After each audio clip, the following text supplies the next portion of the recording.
The colony was quiet that night, lit by silver moons above. Tall towers of glass stood against the dark sky, shining like stars on the ground. Aliens moved slowly in the streets, their voices soft, their minds calm. Life in the colony always followed the same rhythm, ruled by the galactic law, but that night, something broke the rhythm at the edge of the colony near the gates. A family came rushing. In their arms they carried a small child. The child's skin glowed faint blue, his eyes half closed, his body trembling. Each breath he took sounded heavy, like air was fighting against his lungs. The family cried for help. Doctors from the Alien Healers Guild came quickly, their hands glowing with strange energy. They placed the child on a soft bed of light and began their tests. Their faces grew serious. Their voices turned cold. One by one, they shook their heads. "This child cannot live here," said the lead doctor.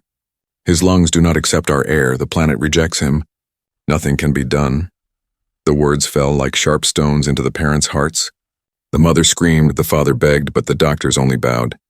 "The law does not allow forbidden tools. We cannot change fate," they said, and then they left, as if life and death were only words on paper. In the corner of the crowd, someone else was watching. He was not like them, he was human. He lived quietly in the colony, a simple engineer who fixed broken machines. The aliens mostly ignored him. To them, humans were strange, too emotional, too stubborn, too noisy. But tonight, his eyes did not look strange. They looked sharp.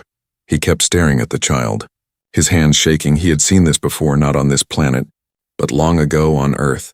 He remembered children who could not breathe. He remembered hospitals, iron lungs, oxygen masks, tubes that gave air when the body failed. The same sound, the same struggle, the sound of someone drowning without water. The alien crowd whispered. Some said the child's fate was sealed. Some said it was destiny. Some even said the family should accept the will of the law. But the human clenched his fists, his jaw tight. He could not call it destiny to him. It was simple. It was suffering, and it could be stopped. The child coughed, his body shaking hard. The mother held him close, crying as she begged the sky for mercy. The father's arms shook as he tried to keep the boy steady. But the boy's breaths grew weaker. Each second was a war, and the human could not turn away. Inside his mind, a storm grew. The galactic law was strict. Humans were forbidden from bringing their crude machines. The aliens believed human technology was dangerous. Tools of chaos, they called it, but the human knew better. He knew that sometimes the simplest tool could mean the difference between death and life. The night grew darker. The family sat helpless in the cold air. Other aliens began to leave. They did not want to watch a child die. They had seen it before, and they would see it again.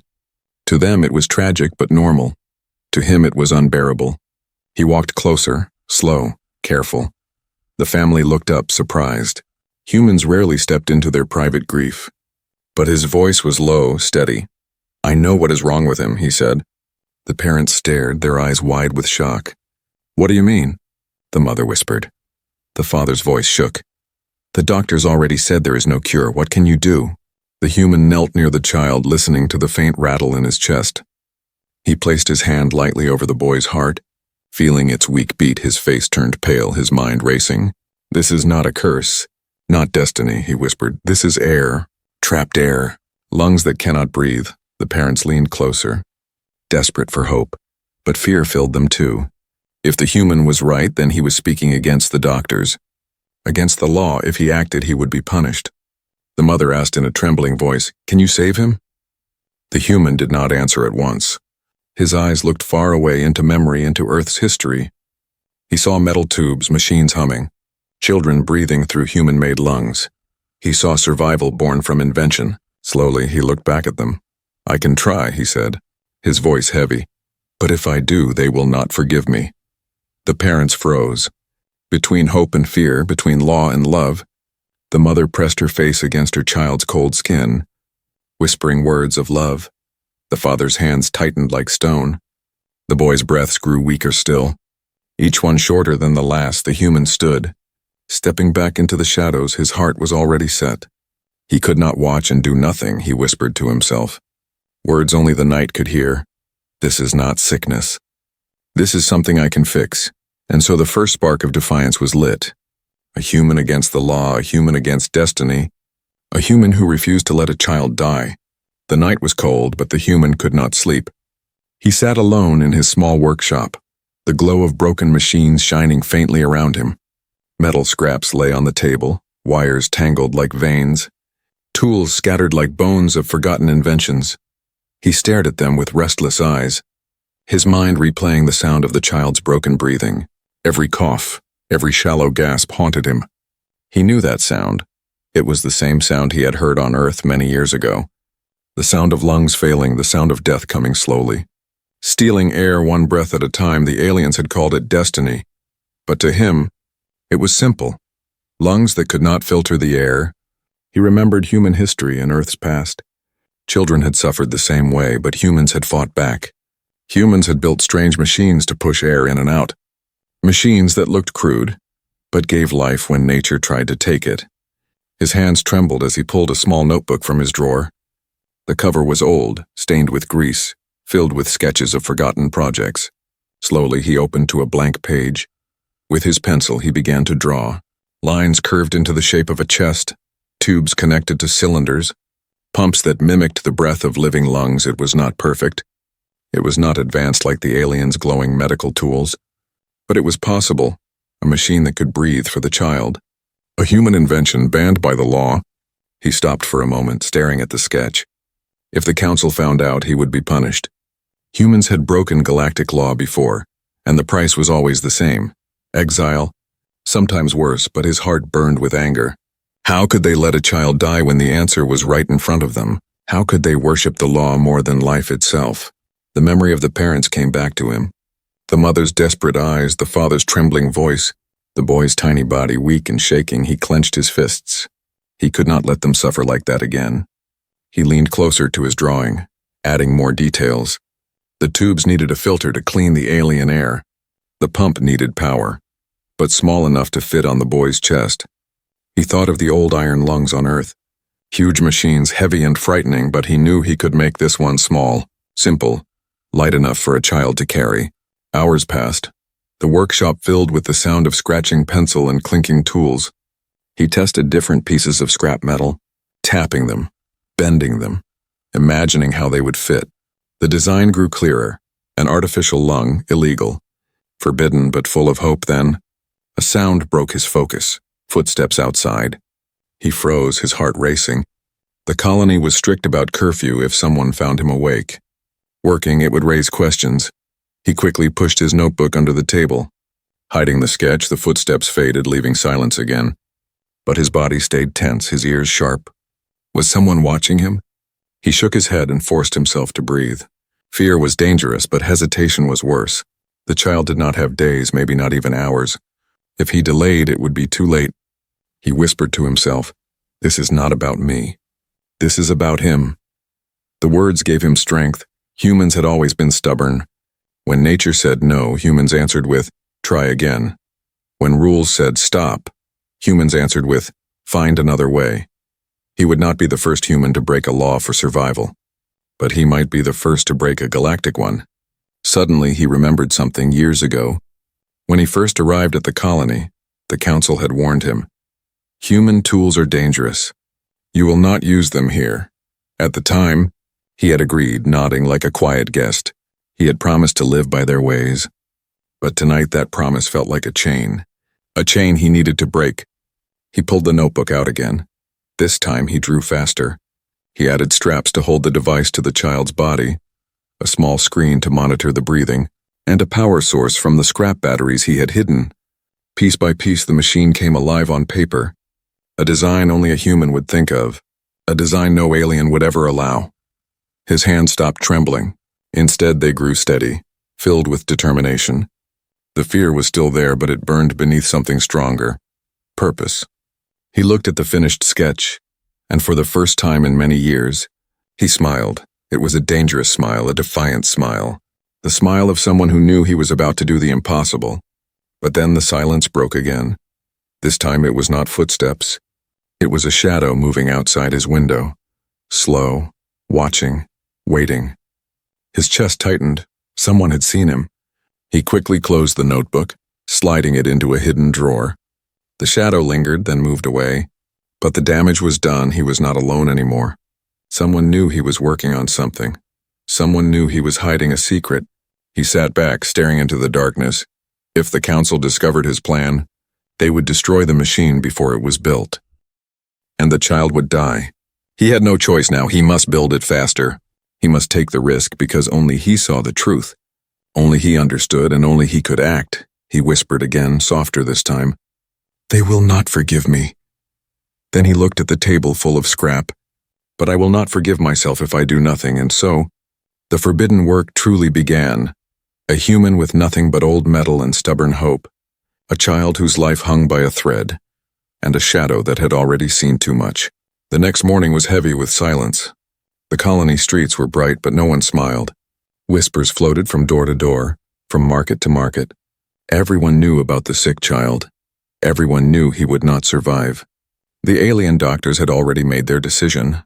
They told the parents to take the boy home, let him rest in peace, they said. Do not fight what is already written, and so the family carried him back, their hearts full of sorrow. The child lay in his small bed, his skin pale and glowing faintly blue. Every breath came with a shiver, his chest rising weakly. Sometimes he coughed so hard that his whole body shook. The mother sat beside him, holding his hand, whispering songs of comfort. The father paced the room, helpless, his fists clenched until they bled. Neighbors came to offer words, but their words were empty. Be strong, they said. It is the way of the stars, they added. But none of them stayed long. They could not bear to hear the child struggle for breath. They could not bear to watch life slipping away so slowly. Only one pair of eyes stayed sharp. Watching from the shadows, the human kept near, pretending to be just another worker in the colony. But every sound from the child's room tore at him. Each cough was like a hammer inside his chest. Each weak breath was a knife against his silence. At night he stood outside the family's home, hidden among the shadows through the window. He saw the boy twisting in pain, the mother's tears falling onto the bed, the father's face pale with hopeless rage. The human's jaw tightened. He could not stop seeing Earth. He could not stop seeing children gasping the same way. But on Earth, he had seen them saved on Earth. Machines had kept them alive. Here, machines were forbidden. Here, law mattered more than life. The child's suffering grew worse each day. He could no longer sit up. His voice grew weak, almost silent when he tried to speak. Only air came out, broken and thin. The parents begged the healers once more, but they only repeated the same words. There is nothing we can do. The mother broke down, her voice echoed in the night, filled with grief. Why do you let him suffer? Why do you do nothing? But no one answered her. The colony's people lowered their heads. To them, this was the way of the stars. To the human, it was cruelty. The human returned to his workshop, his heart pounding. The child's suffering was pushing him faster. He pulled the notebook from the hidden drawer. The sketch of the artificial lung stared back at him, a forbidden hope waiting to be built. He touched the page gently as if it was alive. This can help him, he whispered. This must help him. His hands moved quickly, gathering pieces of scrap metal, wires, and tubes. Every strike of his hammer echoed his anger. Every spark from his tools carried his desperation. But even as he worked, he could not ignore the feeling that someone was watching. The shadow from the night before haunted him. Was it a curious neighbor? Was it someone from the council? Or was it someone who wanted to stop him before he could even try? The more he thought about it, the more dangerous it became. If the council discovered his secret before the machine was ready, not only would the device be destroyed, but he would be exiled or worse, and the child would be left to die. Meanwhile, inside the family's house, the child's suffering reached its peak. His small body grew weaker, his chest hardly moving. The mother could not eat. The father could not speak. They only sat in silence, waiting for the end.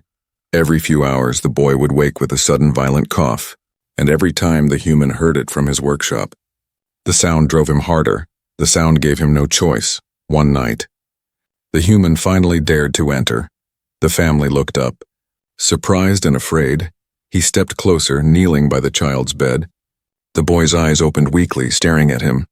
The human felt his throat tighten. Those eyes were pleading, not with words, not with strength, but with silence, the silence of someone too young to fight alone. The human turned to the parents. He cannot wait much longer, he said quietly. The father's voice broke. But the law? The human cut him off. Forget the law, this is about life. Not rules. His voice was sharp, almost angry, but his eyes held only one thing: determination. The mother's tears flowed as she whispered, "If you can help him, please. Please save him." The human nodded slowly, but deep inside he knew the truth. The moment he acted, everything would change. The council would hunt him. The aliens would see him as a criminal, but he no longer cared. The child's suffering had already burned away his fear. He stood, placing his hand on the boy's chest for a moment, feeling the faint, fragile rhythm. "This is not sickness," he whispered. "This is something I can fix." Then he turned and left. Back to his workshop, back to his secret machine.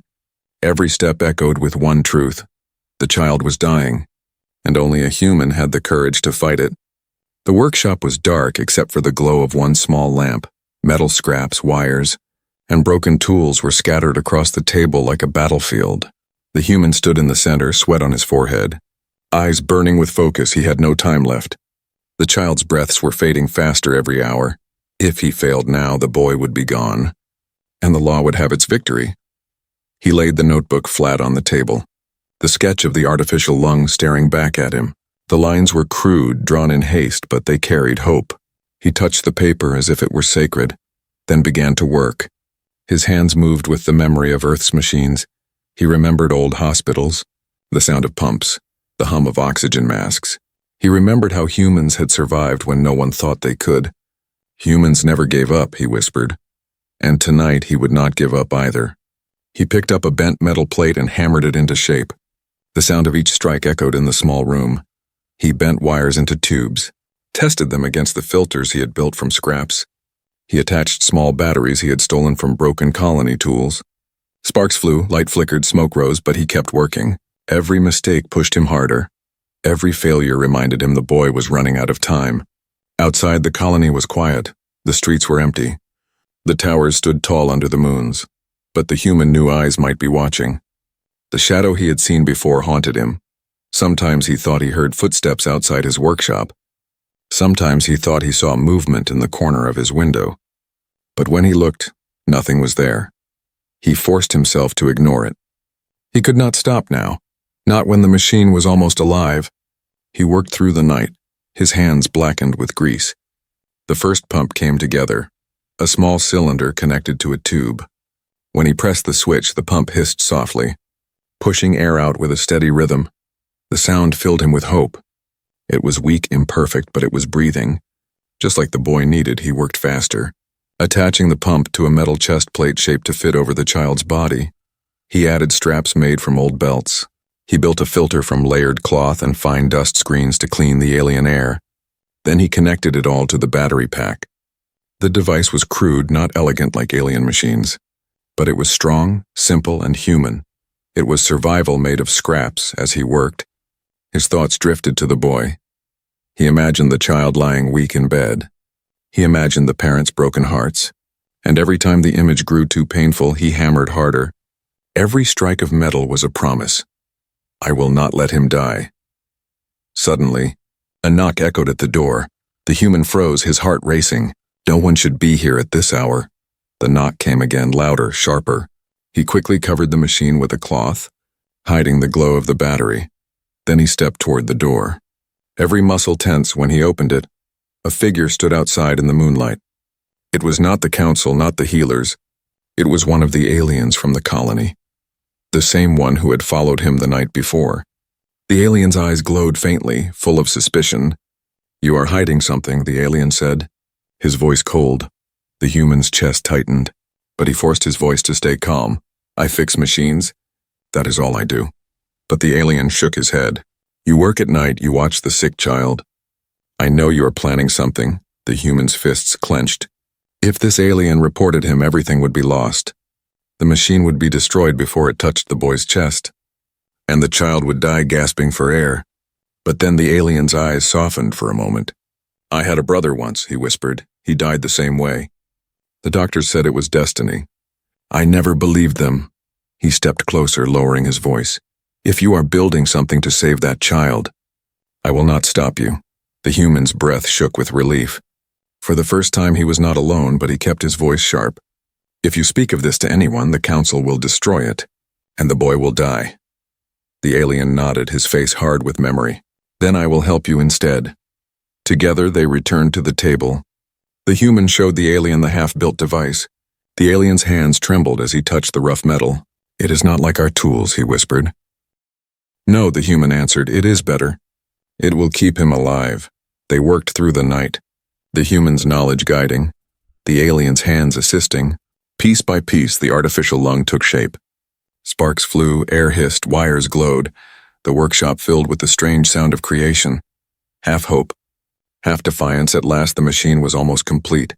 A chest plate, tubes, filters, and a soft rhythmic pump. The human strapped it onto a wooden dummy. He pressed the switch. The pump began to breathe, steady and strong. The cloth on the dummy's chest rose and fell like living lungs. The human's eyes filled with fire. It worked. It could work for the boy. But just as relief washed over him, the shadow returned. This time, outside the window, watching, unmoving, the human felt a chill run through him. They were running out of time.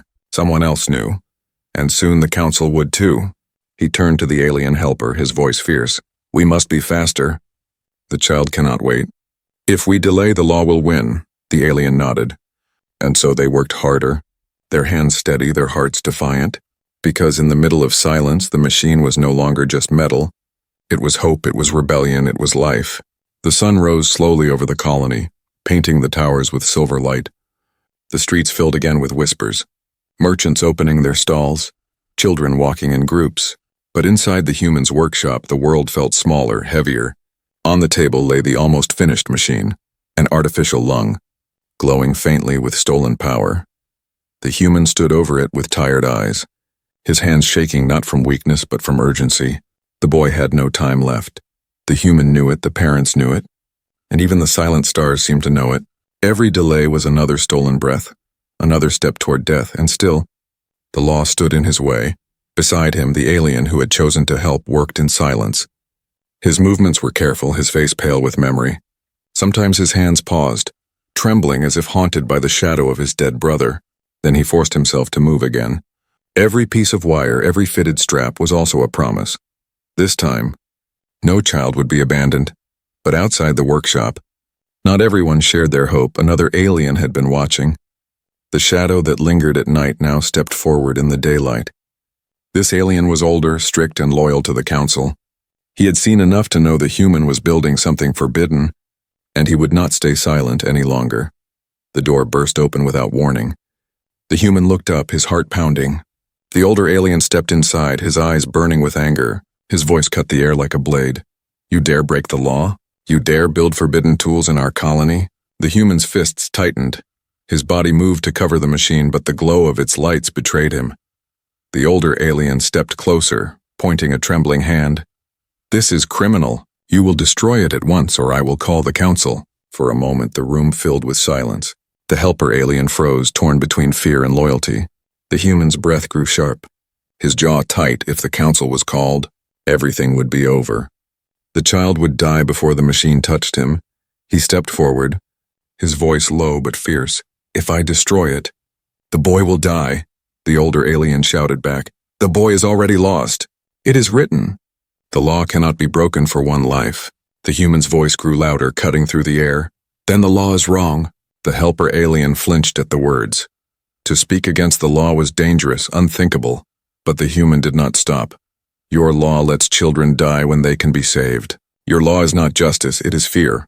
His hand shook, not from weakness but from rage. He pointed at the machine, glowing faintly on the table. This is not chaos. This is not danger. This is life, and I will not stop. The older alien's eyes narrowed, his voice trembling with fury. You are human. You do not understand. You bring only trouble with your crude tools and stubborn hearts. The human stepped closer, his face inches away. Maybe. But sometimes trouble is better than silence. Sometimes chaos is better than death. The tension burned like fire in the small room. The helper alien finally stepped between them, his voice breaking. Enough! The boy is dying. If we waste time, he will not last another night. His eyes turned to the older alien, pleading. Do you not remember my brother? He died the same way, and no one helped us. Are we to repeat the same mistake again? For the first time, the older alien's face softened. His anger trembled, shaken by memory. but still fear chained him. "If you do this, the council will destroy you. They will destroy all of us," he whispered. The human's voice grew steady, calmer than before. "Then let them destroy me, but I will not let them destroy him." The room fell silent. The older alien's eyes darted between the machine and the human's burning gaze. At last he stepped back, his shoulders heavy with conflict. "I cannot help you," he muttered, "but I will not stop you either." He turned and left, his footsteps echoing down the street. The human knew what that meant. It was not a promise of safety, it was a warning.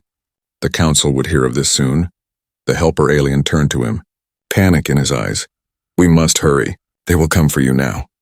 The human nodded, his voice steady. "Then we finish it before they arrive." They worked faster than ever. Every spark from the tools felt like thunder. Every hiss of the pump felt like a heartbeat racing against time. The human's hands moved like fire. The alien's hands followed, steady but desperate. Together they fitted the last filter, tightened the last strap, connected the last wire. At last, the machine stood complete. A chest plate with tubes and a glowing pump. A device that could turn death into breath. The human pressed the switch. The pump hissed, steady and strong. Air flowed through the filter. The tubes expanded. The chest plate rose and fell. It was breathing. It was alive. The human's eyes filled with fierce light. "It is ready," he whispered. The helper alien looked toward the door, fear in his voice. "Then we must take it to the boy before the council takes it from us." The human lifted the machine into his arms. It was heavy, but not as heavy as the weight of silence. He walked toward the door, his heart pounding behind him. The alien followed. Outside, the colony bustled. Unaware of the storm about to break, the council's shadow was already moving. The law was already sharpening its teeth, but the human no longer cared. For in his arms he carried defiance, he carried rebellion, he carried hope in the shape of a forbidden lung, and no law could stop him now. The colony's central square was filled with silence that morning. The family stood in the middle, the child in his father's arms. His breaths were shallow, his skin pale, his eyes half closed. Every cough sounded weaker than the last. The mother clung to him, whispering words of love through her tears. Around them neighbors gathered, their faces heavy with sorrow. Some whispered prayers to the stars, others shook their heads. They believed the end was near, for in their hearts, the law had already decided the boy's fate. The council stood nearby, their long robes shining under the twin suns, their voices calm, their faces cold. "The child is at peace," one counselor said. "Do not resist what is already written," another added. But their calmness only made the grief heavier. And then footsteps broke the silence. The crowd turned, their eyes wide. The human walked forward, his face hard, his steps steady. In his arms he carried the forbidden machine. The artificial lung glowed faintly, tubes and wires shining like veins of fire. Gasps filled the square, some shouted in shock. Others stepped back in fear. "It is a human device." Someone cried, "He dares bring chaos into the colony." Another shouted. The council raised their hands, their voices sharp. "Stop at once. You will not bring that abomination here." But the human did not stop. His eyes stayed fixed on the dying boy. His voice rang through the square, firm and defiant. "This is not an abomination. This is life." The parents looked up at him with trembling hope. The mother's tears glistened, her voice breaking. "Please, help him. Do not let him die." The father's arms shook as he held out the boy. Trust and desperation burned in his eyes. The human knelt before them. He placed the machine gently on the ground. He strapped the chest plate around the boy's small body. The tubes pressed against his chest, the pump resting over his heart. The boy's lips moved faintly, his eyes flickering open for a moment. The world held its breath. The council shouted again, their voices thunderous, "And stop this madness. You break the highest law." They stepped closer, but the crowd moved between them. The people whispered, their fear mixing with curiosity. For though they feared the law, they also feared losing another child. The human's hands moved quickly, attaching the last strap, tightening the wires. His fingers hovered over the switch. His voice was a whisper, almost a prayer. "Breathe, little one. Just breathe." He pressed the switch. The machine hummed, the pump hissed. Air flowed through the tubes, steady and strong at first. Nothing happened. The boy lay still, his chest unmoving. Gasps filled the square, whispers of doubt rising. The council shouted, "See? It is useless. Stop this at once." But then the chest plate rose, the boy's chest lifted with it. Air filling his lungs, the machine exhaled, and his chest fell again. Another hiss, another breath. And then the boy coughed, hard but alive, his eyes opened wider. Glowing faint blue, he gasped. But this time the gasp was not weakness, it was life. The mother fell to her knees, sobbing. The father covered his face, tears streaming down his cheeks. The crowd gasped in awe, their whispers turning into cries. "He breathes!" Someone shouted. "He lives!" Another cried. The sound spread like fire through the square, but the council did not cheer. Their faces grew darker, their voices louder. "This is blasphemy, this is defiance against the law." They pointed at the human, their words sharp. "You will be punished. You have brought danger into our world." The human rose to his feet. His body tall, his eyes burning, he faced the council without fear. "If saving a child is danger, then your law is broken." His words cut through the air, stronger than any shout. He turned to the crowd, his voice steady. "Look at him. He is alive because I refused to obey. Tell me now, was I wrong?" The crowd fell silent. Eyes turned to the boy, his chest rising and falling with the rhythm of the machine. The mother held him close, kissing his head. The father held the human's arm, whispering through his tears. "You are not wrong. You are the only one who saw the truth." The council's rage shook the air. They raised their staffs, their voices like thunder. "This cannot stand. The law must be obeyed." But for the first time, the crowd did not bow. For the first time, whispers of rebellion rose. "If the law demands children die, then maybe the law is wrong," someone said. Others nodded, their fear turning into doubt. The council's power trembled, and the human stood at the center, the forbidden machine glowing beside him. The boy took another breath, stronger than before. His eyes met the human's, faint but full of gratitude. And in that moment, the truth was undeniable. When everyone else gave up, it was a human who refused to stop. When the law turned its back, it was a human who dared to break it. The council's threats filled the air, but their words no longer carried the same weight, for in the eyes of the people the law had been broken not by chaos, but by compassion. The human lifted the boy gently. He turned to the crowd, his voice low but fierce. "This is only the beginning." And as the machine hummed, steady as a heartbeat, the colony stood at the edge of change, for a single act of defiance had shaken the law itself. The square was no longer silent. It was alive with whispers, cries, and the sound of a machine breathing. The boy lay in his mother's arms, his chest rising and falling with the rhythm of the artificial lung. Every hiss of the pump was like a drumbeat against the council's power. The crowd had seen it with their own eyes. The child was alive, and it was because a human had dared to break the law. The council stood frozen, their faces pale, their robes trembling in the wind. They had ruled with certainty for generations. Their words had always been final, their law unquestioned.